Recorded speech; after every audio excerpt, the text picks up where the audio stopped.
Today we're going on a showing appointment for a residential lease property out in Cedar Creek, Texas.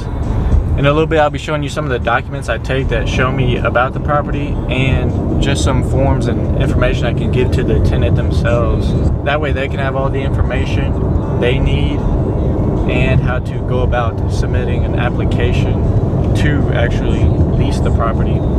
Also today I got a couple letters that I'm going to be mailing out to some owners on some land, and those are handwritten letters. I send those out every time I find some land for sale by owners or expired listings to see if they'd be interested in looking at somebody else to sell their property for them, or if maybe they forgot they own the piece of land and realize they want to sell it now. I do a couple of those every week, and that's just another way to develop leads. And with it being handwritten, it's a little more personalized to the owner that I'm sending them to. So when they see it, or at least I hope when they see it, it sparks a little more interest, and that way they can reach back out to me whenever they are ready to sell their property. We are here. Time to go open the gate. Gotta open the gate for the property, leave it open. The client will be here shortly, and then we'll be showing the property.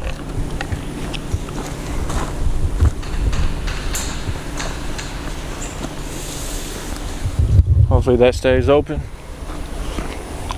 So some of the documents I like to give them are the customer brief printout from the MLS listing. Not only are we going to talk about all this while we go show it, but that way they can have something tangible for themselves to keep, just something physical for them to look at and to have at their own expense. Then also I have our brokerage requirements for applying to lease a property. That way it gives them an idea of what will disqualify them and what will help them, and all the stuff they need to apply correctly. And of course I'll give them my business card as well. So every showing I go on, I like to give them that printout brief of the listing. That way they can see all the information as well, instead of having to go find it and it'd be a hassle for them. That's something for them to hold on to and check out whenever they need to, along with my card, so they can contact me if they don't have my number or email saved.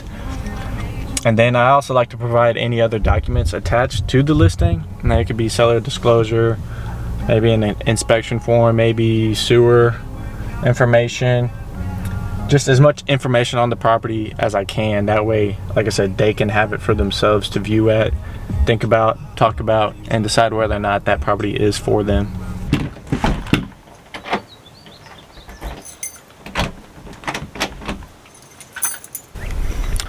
Just finished the showing with the residential lease property. They seem to really like it, so hopefully we can find them a place, and hopefully this is the place. I'm gonna be heading back to the office to go send them the application to apply to lease the property. But before that, I'm gonna be stopping by the post office to drop off those letters that I'm sending out to some of those owners in search to get some more listings. So typically showings can last, it could be 30 minutes, an hour, it could be 10 minutes. It all depends on the client going there, all their needs, on what they're trying to look at in the property, what they're looking for, depending on what they're looking for, their idea of them living there, how it best fits their needs. I've had some that end 10 minutes. I've had some that last 30 minutes.